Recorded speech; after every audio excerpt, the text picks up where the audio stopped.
I can't breathe. I can't move. I can't think. I feel so crowded, so suffocated, so trapped. All that I know is that they're killing him. They're killing him. They're killing him. My true love, my sweet angel, my tender soul, my mischievous prankster, my man who laughs too loudly and speaks words others would be too afraid to say. My Herb, they're killing him. I watch as he is led to the box underneath the tree by two peacekeepers with bright gray uniforms, their eyes hard and horrible. I watch as they hold him in place, and a third, stern-faced peacekeeper places the noose around his neck. The noose made of horrible, coarse, hard rope. His dark, rich skin looks like ash. His dark, full curls catch the sun and look like a halo. He looks like an angel, my angel. His expression has moved past anguish, moved past terror, and now is only desolate acceptance. But even underneath the surrender, I can see the fire of love in his eyes burning as strongly as ever. Love for me, love for his many younger sisters, love for his neighbors, their children, love for his comrades who worked down in the rickety mine shafts with him. He has so much love and so much hatred, and all that passion is going to be wasted, going to be destroyed, going to be killed. Going to be killed by the very same capital that he used to swear our people would bring down one day. Killed by the very same capital that has taken everything from us for so long. The capital that has taken our pride, our joy, our time, our energy, our effort, our potential, our dreams, our hope, our families, our children, our health, our sweat, and our blood. And now they're taking my true love away from me. The people on either side of me let me clutch their hands. I am vaguely aware that I am clutching so hard that they might be in pain, but I cannot help it. Herb is standing there with the noose around his neck, and my eyes are locked on him, and I need something to hold. I need something to hold. I need someone to hold. I wish I could hold Herb, but I can't. I will never be able to again. Not until I die myself, and the misery seeps cold and poisoned through me, and I know that I'll never recover from this. I know that my life will be nothing more than a shadow if Herb is not in it. He is looking at me, and even in his haggard, tortured state, he seems to shine. Even in his worn-down clothing and sweat-streaked body covered in bruises, he is beautiful. And I know that his beauty will be gone from this world forevermore, and I cannot take that fact. I just can't take it. Not just his beauty will be gone, his kindness will be gone from this world. The way he jokes and plays, brightening even the darkest of days, that will be gone from this world. The way that he sings badly and off tune, that will be gone from this world. The way that he treats even strangers as if they are brothers he has known for such a long time, that will be gone from this world. The hatred that he has for the capital will be gone from this world, and the hope that he has of winning against it. I guess he never did win against the capital, and I guess the capital destroyed him. It destroyed him, and it destroyed me with him. And not just his love and his goodness and his hate, the intangible, indescribable, ineffable quality of his spirit, the way it moves and sings and dances and mourns and screams and cries, his life, his energy, his soul, everything about him that I will never be able to name, that no one will ever be able to name, all that will be gone, and it will be gone forever. I don't know how to live in a world where everything he is gone. I cannot live in a world where everything he is gone. I don't think I'll ever be able to live in a world where everything he is gone. I need him. I need him. More than life, I need him. More than air, I need him. More than my own being itself, I need him to be. And I need him to be with me for as long as he longs to be.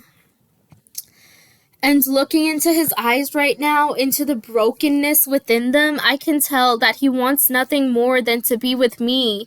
He wants nothing more than to be with me right now, through this unspeakable moment of unnameable terribleness, and he wants nothing more than to be with me forevermore. But that is something I cannot give him. I gave him my love as much as I could and for as long as I could, but I can't anymore. Not until the day I die and am returned to his arms. Not until the day when we will be together forever and ever and nothing will be able to tear us apart. And the peacekeepers read off his list of crimes. Their voices are apathetic and acrid. They send shivers through my spine. How on earth possibly can they remain so detached, remain so functional here in these too long and too short moments in which they are preparing to end a life? How can they commit murder so calmly and harshly? Of course, they do not think that what they're doing is murder. They think that it's just Herb's just punishment for what he did. Just punishment, as if Herb is a better man than they'll ever be. He's a better man than anyone from the capital or favored by the glaring city will ever be. He's a better man than most, and it's not justice to kill a soul like his, it's cruelty. Though what is the capital except for cruelty? Herb Jackson, the peacekeeper's voice booms. You are guilty of the crime of murder on 3 accounts. You are guilty of the crime of murder against citizens of the capital, which is among the highest offenses in this country. I internally scoff at the man's words. Murder of citizens of the capital. How about all the citizens of District 12 and the other districts that the capital kills? What about the people killed in the mines, numbering in the hundreds each year? What about the people who die because they cannot afford the steep cost of healthcare? What about the people who kill themselves because they can no longer continue living like this? What about the people who starve during the years where there is a famine? What about the people who get sick from drinking dirty water or from the winter's cold? What about the kids killed in the games or the people executed for petty crimes? What about people killed by peacekeepers who have not even committed a crime? What about all of them? What about all of us? Where is the justice for us? Or do our deaths not count? Does our pain not count? Does our grief not count? You are to be executed by ways of the hanging, the peacekeeper continues, and selected citizens from the district are to watch, so that all may know what the consequences of committing violence against the citizens of the capital are. Any last words? Yes, Herb declares, defiant to the last. The capital may kill me, the capital may kill all of us. But they cannot kill the love that we share. They cannot kill our spirits, and they cannot kill the revolution that is yet to come. I want to cheer for him. Herb the ever rebellious, Herb the ever hopeful, making the best out of even an impossible situation, serving others even when he is about to die himself. It fills my crumbled heart with joy, with pride. I want to cheer for him. But I cannot, because I don't want to put the crowd of people around me in any danger. So I bite my tongue and let the screams rush through inside me instead. Finally, in one disastrous moment, the box underneath him is kicked away, and now I do scream. I scream, and I scream, and I keep on screaming until I am sure that my throat must be bleeding. But still, I keep on screaming even more. My Herb hangs there, making desperate, bone-chilling choking sounds. He kicks his feet and clutches the rope around his neck, clawing desperately. He swings this way and that, and in his thrashing desperation, I am completely unable to help. I am only able to stand there and take it all in, screaming. His face slowly turns a deep shade of purple, then black. His hands go limp, and so do his feet. It's happened. He has died. And I think that everything bright and joyful inside me has also died along with him. The world tilts and shifts queerly. I feel strong arms wrapping themselves around me, and then everything goes black. Chapter 2. I wake up and I'm in my bedroll in my one-room hut where I live. The wooden floor is hard underneath my worn-down blankets. The rough wooden walls are dark and the fire in the fireplace burns low. Not enough wood placed within the flames to fuel it. Beside me is Amber, my next-door neighbor. Beside her is Willow, my neighbor 2 houses over. In Willow's arms is a sleeping Rowan, his tiny form wrapped in a threadbare blanket. "How are you feeling?" Amber asks me softly, solemnly, her dark eyes looking into mine. "Terrible," I reply. And it's not the truth. The way I'm feeling is actually so much worse than terrible. It's a desperate, aching, overwhelming feeling at once far too much and not nearly enough. I feel as if all the color is gone from this world, as if everything that was beautiful is nothing now. But I can't describe this feeling. And looking into Amber's worried eyes, I think that she understands anyways. "Have some water," Willow presses me. I can't. "I think that I'll never be able to drink or eat again." "Are you sure?" she asks. "Yes." "You need to drink something," Amber chides with a voice full of gentleness. "I can't right now. I will though, don't worry."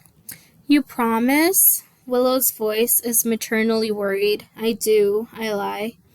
"What do you think would help you right now?" Amber asks. "I think I'll just go for a walk by the meadow to get my thoughts in order." "Do you want any of us to come with you?" Willow questions gently. "No, I'll be all right by myself." "Are you sure?" she presses. "Yes." I force myself up out of the bedroll and I make my way out of the creaking door. Looking at the darkness and gloom all around me, I can tell that it's about to be evening. Well, whatever. I can stay out as long as I need to. It's Sunday tomorrow, the one precious day in which there is no work.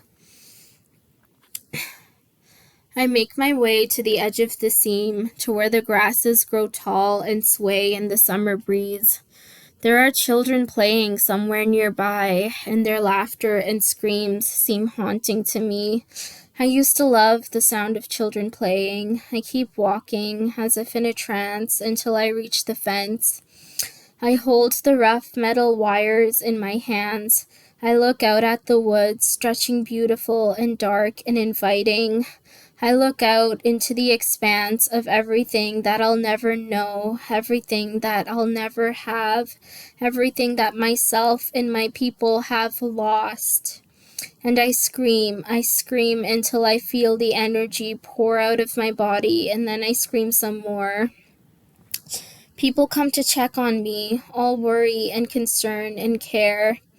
But I send them all away. I do not want their offers to come back to their huts and sit by the fire.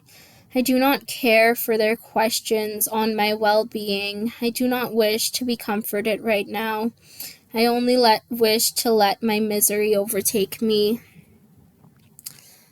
I sink down to the grass floor of the meadow and look out at the woods and up at the sky. All I can think about is Herb. All I can think about is all the tender moments that we shared together, moments that are now forever gone. All I can see is his face, smiling softly by the dim glow of the fire.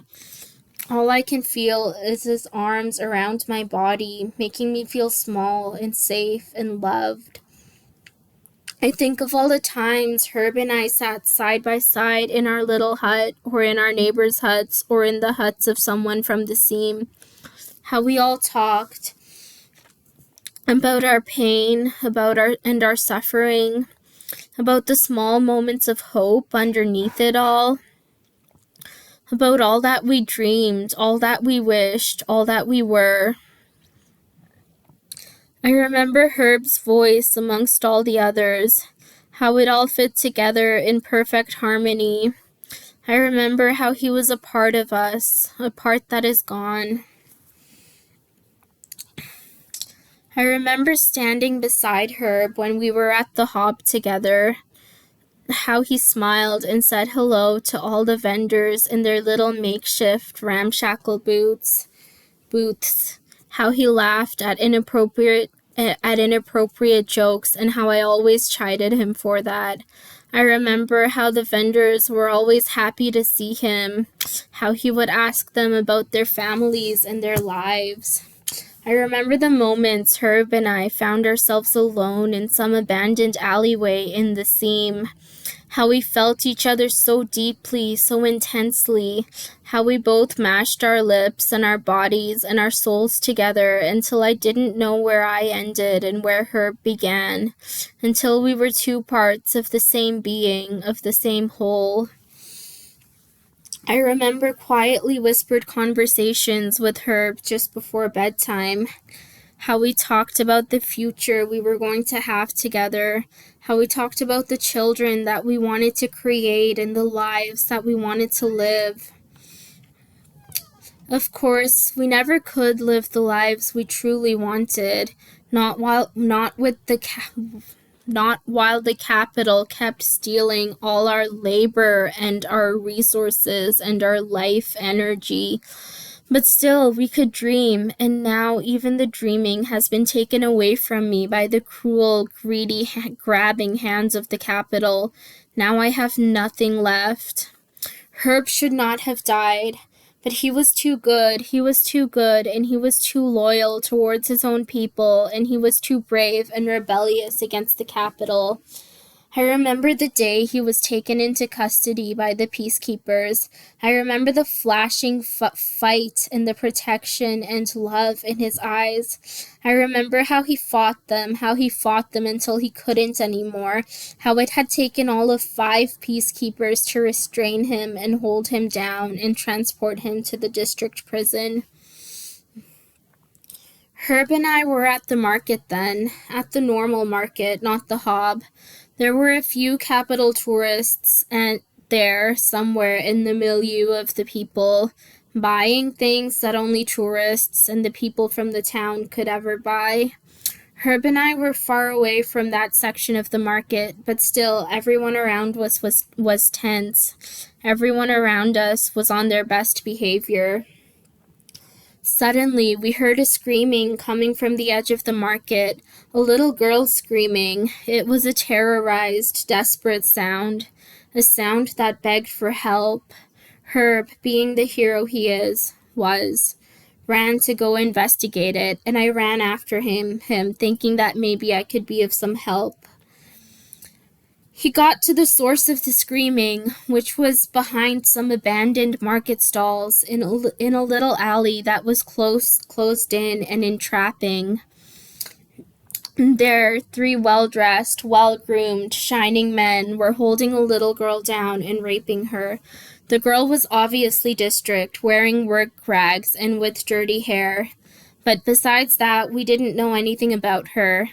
He got out his knife and pressed it against the neck of the man on top of the little girl. Not hard enough to draw blood, but hard enough so that he could feel it. The 3 men turned on my lover, and they started to fight him in earnest. I took the little girl and delivered her far away from the scene. When I came back, I saw that all 3 men were dead, stabbed by Herb's pocket knife that he usually only used to cut vegetables. There was, however, a small crowd of peacekeepers around him, and Herb, my dear, brave Herb, was fighting them all by himself. I tried to help, but a few peacekeepers came upon me and held me down. All I could do was watch in horror from the ground as Herb got dragged away in chains. And that was the last time I got to hold my true love. I cannot tell if I've been crying or not in this darkening meadow. All I can tell is that the twilight has come from behind the clouds, and I need to get back before I'm dragged back against my will by well-meaning coal miners. By well-meaning coal miners. I do not go back towards the rows of shacks, however. Something draws me in a different direction. I don't know what. I keep on walking until I reach the tree where they hung him. His stiff, mutilated body is still hanging there now, amidst the shadows and the darkness. I need to be there with him. I need to be with him. I need to be with him. I make up a plan. Chapter 3. All I've ever had was nothing but for the people all around me, nothing but for the hunger that we shared. But I've heard the songs. I've heard the songs of the land of eternal freedom in the lands of the afterlife. Songs that sang about how there were no mines or factories or processing plants or refineries or fishing vessels or packaging plants or chainsaws or crops or anything of the sort. There were just endless fields and forests and stretching wild lands alive with every sort of life. I've heard the songs about how there is no hunger in the afterlife, no thirst, no sickness, no pain, how there is only love, only the love and the camaraderie from souls all over the 12 districts. I've heard the songs about how one would be reunited with all the loved ones they had lost there and live in peace forevermore. And it's those songs I sing in my head to myself as I come back down to the rows of shacks that line the seam.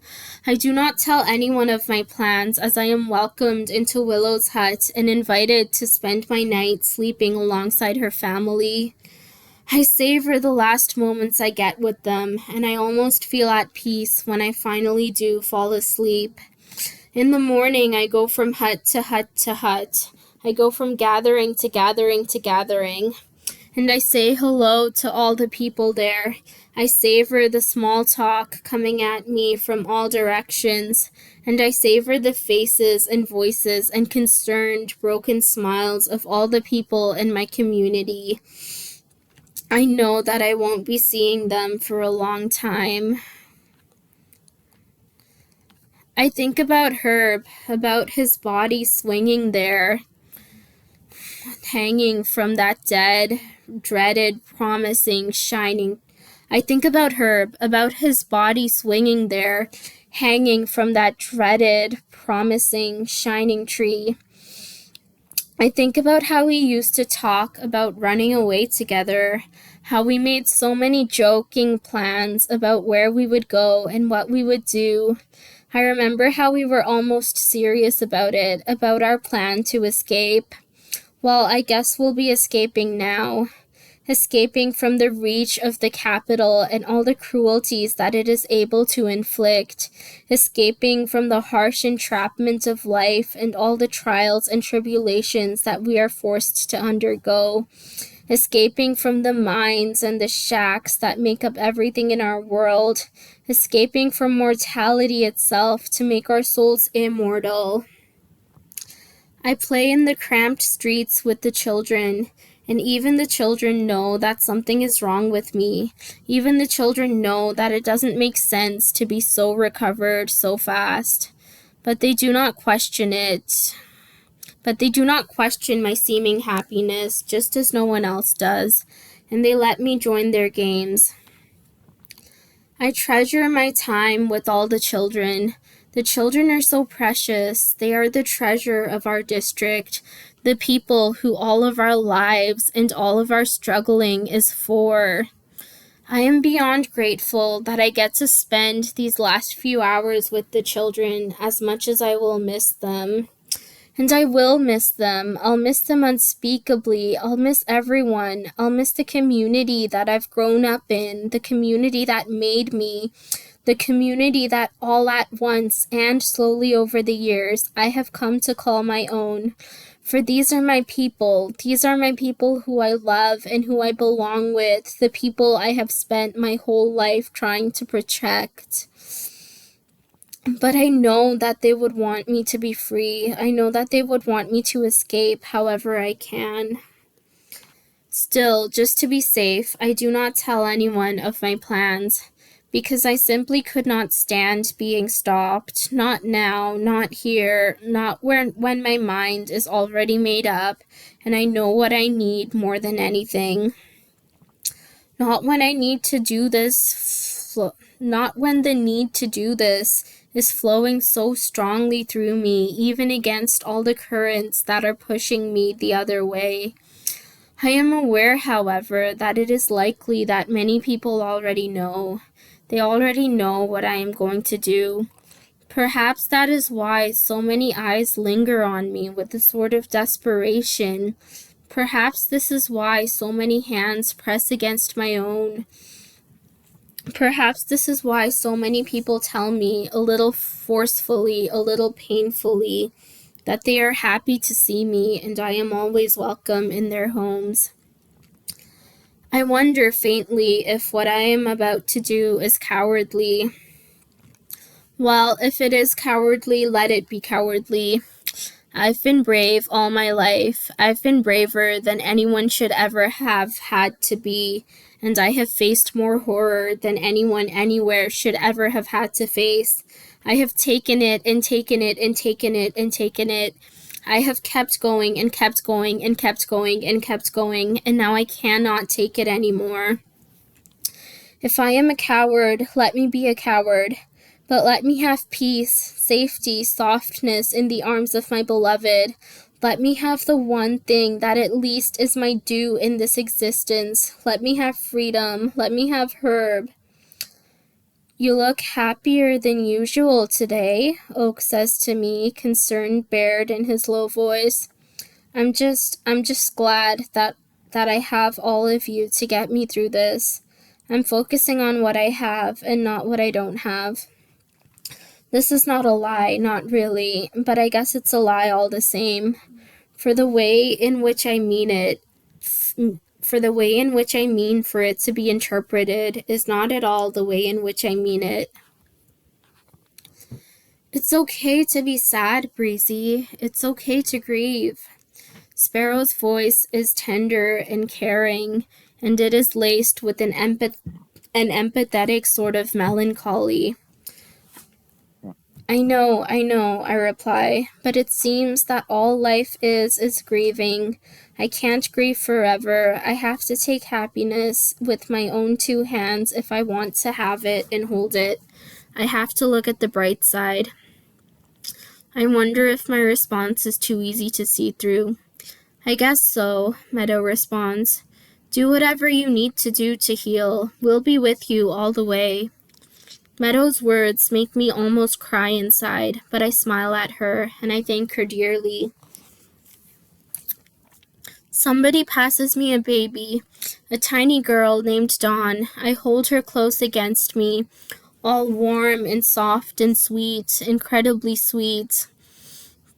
She coos in my arms, and it's the most beautiful thing ever. And this is what finally causes me to break down. This is what finally causes me to start crying uncontrollably. The baby in my arms who will never know freedom for the entirety of her life. Hands come to stroke me and voices move to calm me, but I can barely hear any of it. I can barely hear it, and I can barely see anything except for the precious tiny life bundled in my arms. It's too much to bear, too much, too much, too much.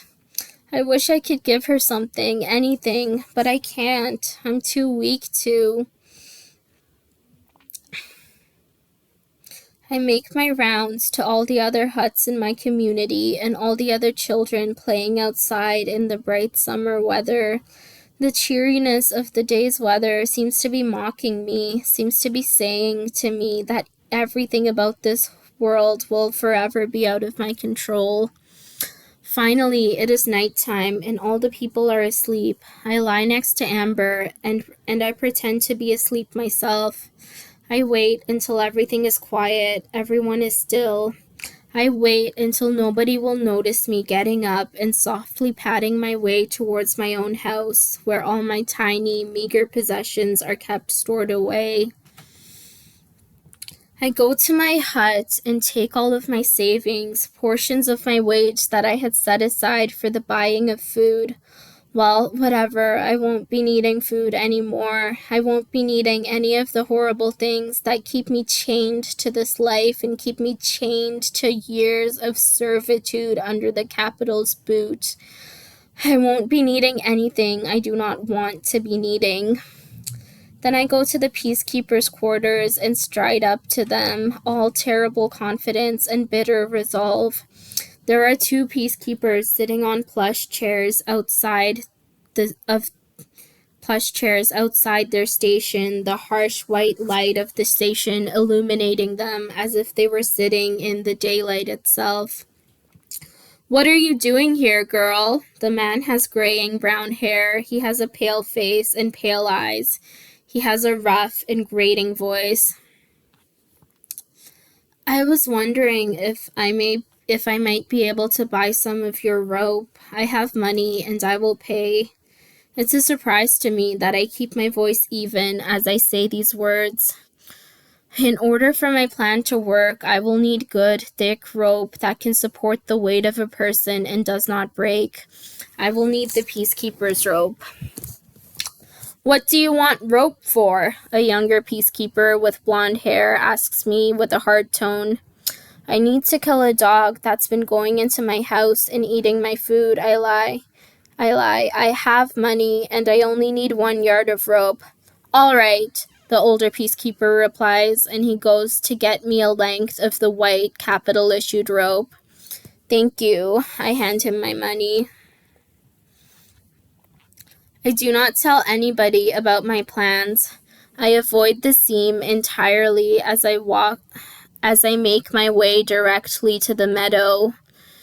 I walk through the darkness and the shadows, using the pale light of the moon to guide my way. And when I am at last safe within the grasses and wildflowers and herbs of the field, I go directly to the tree where Herb's body is still hanging. Looping the rope around my shoulders, I climb the tall tree and sit on the large branch that holds my true love. I sit there for a while, allowing myself to ponder if I truly want to go through with this. But I do, of course I do. I cannot stand to be without Herb for another moment. So carefully, oh so carefully, I tie the rope around the branch and I tie the necklace of the noose, slipping it over my head. "I love you," I whisper as I push myself off the branch.